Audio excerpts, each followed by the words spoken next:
For more now, let's bring in our guests. Sultan Barakat is a professor of public policy at Hamad bin Khalifa University, and Alexandra Hudisteanu is an independent military and diplomatic analyst. Warm welcome to you both here in the studio with us at Al Jazeera. Thanks for being with us.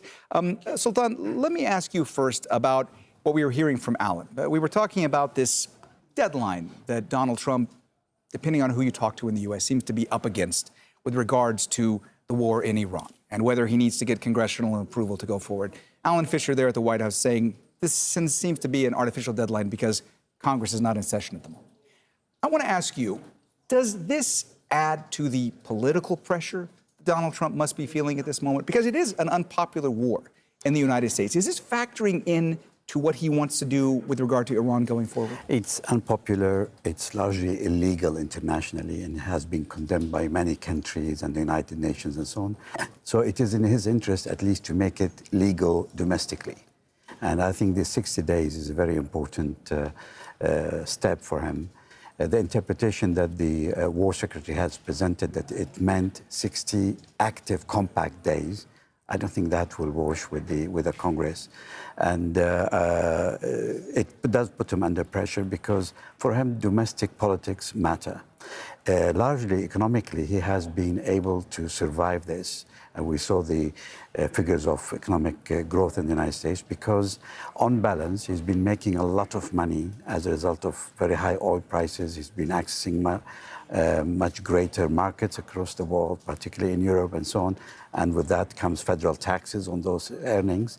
And the households have been paying a higher price. But now I think as we get closer to the midterm elections, it's in his interest to make it domestically legal, to try and turn the board the other way so that he does look like he's responding to the pressure at the family level. And this is really his opportunity at the moment. Alexandra, from your vantage point, how do you think this is being perceived by Iran? We know that they're aware that this deadline or supposed deadline is in place and that Donald Trump may be running up against it. But also the fact that now there's a new proposal from Iran that's been presented to the Pakistanis. Is that timing coincidence? Is it significant? Is it because of all this? Where do you see the Iranians in regard to what's going on to this deadline? I never suspected the Iranian side of coincidence or in anything they did during this prosecution of the war on their side. So I think they actually waited out for this deadline to happen to see how exactly the Congress will react towards President Trump's prosecution of the war and if there will be any chance to dull its military bite. Given the fact that the Republicans voted against reduction of war powers to the president 3 times in a row, they were hoping that this deadline will be the one that could actually do something. But we see now that the House will be not in session for the next 10 days. And on the other side, Pete Hegseth, the Secretary of War, mentioned that in their understanding of the statute, the clock is resetted. So even if they will restart the war, will restart this active track, they will either consider the clock to be at 0 days or at least whatever is remaining of the 60. So in that sense, Iran waited out the 60 days. Obviously, it's not showing that the U.S. will have its military options reduced. So I think the pushing of this new negotiation offer, I think, has to do with this. They wanted to see if this timer will actually kick in, and it didn't. Sultan, overall, where do things stand right now? We see that the Strait of Hormuz is the essential component when it comes to this deadlock, this standstill between the U.S. and Iran. The U.S. saying that they're not going to consider lifting their naval blockade on Iranian ports unless Iran come back to the table. The Iranians say they're not going to come back to the table unless the U.S. lifts the blockade. Is there anything else that can be done by either side that would convince the other side that they are serious about returning to a diplomatic path? Well, I don't think they ever return exactly to the path they left. And now they're in a very different position, particularly on the Iranian side. They feel that they have achieved a degree of power regionally that they did not have before, at least now they demonstrated, and they're willing to take the risk. Now, I think what has been happening over the last few weeks of the ceasefire is that both sides have been testing each other. The Iranians on these domestic issues with the Americans, but the Americans have also been testing the Iranian resolve, say, on Lebanon. Lebanon was a very important aspect of the ceasefire, but now it doesn't look like a ceasefire in Lebanon at all. It's actually, the violation is daily. They've also tested them in terms of the naval blockade. That did not exist when the ceasefire came into force. So we see that the Iranians in some way are all equally desperate to keep this status of no war, no peace as long as possible. It has helped them reorganize themselves, reestablish contact amongst the leadership, and maybe to mobilize again. It has helped them to find alternative routes for their trade via Pakistan and elsewhere.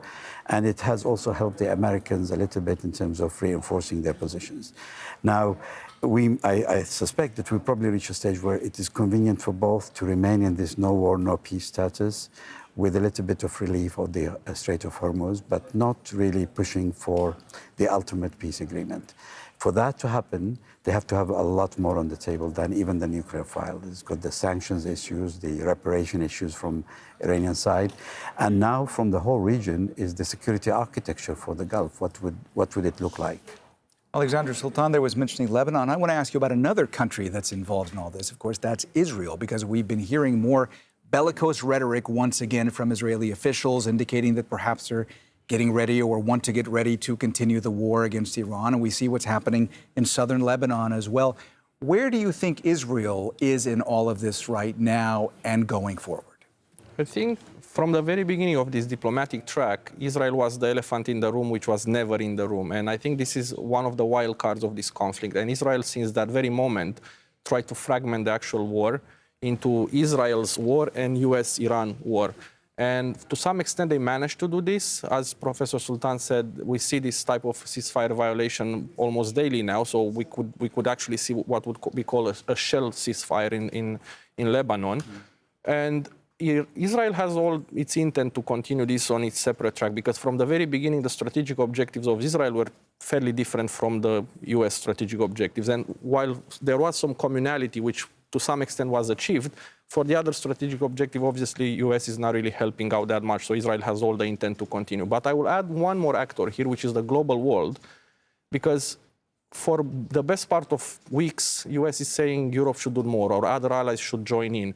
The problem with that is you cannot join an active conflict, because at that point you can be considered as taking sides. Right now we have a ceasefire, and even if it's not something that is very enshrined and very clearly stated, it's going on for the best part of more than 2 weeks, okay? So this would be a good moment to have this, maybe a coalition of the willing joining in and preparing Strait of Hormuz for reopening and put a foot in the door, because I'm pretty sure there's no appetite on Iranian side to start attacking other parties' ships as long as they are in a neutral stance. Let's say MCM units, small units that would assure this type of protection. I'm not saying the strait will open, but if you bring in right now a coalition of the willing in the theater, it will have to be accepted as such.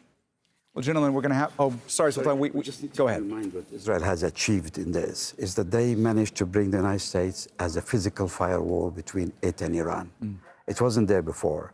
You know, Israel was going to suffer the greatest damage if Iran were to attack and so on. Now they've managed to squeeze the United States in the middle with all its wealth and its might. And from Israeli perspective, this is, I think, would be seen as a great strategic achievement. All right. Well, we're going to have to leave the conversation there because we've run out of time. But thank you both so much. Sultan Barakat is a professor of public policy at Hamad bin Khalifa University. Alexander Hudisteanu is an independent military and diplomatic analyst. We appreciate your time. Thanks for being with us here on Al Jazeera. Great to get both your perspectives. Thank you. Thank you.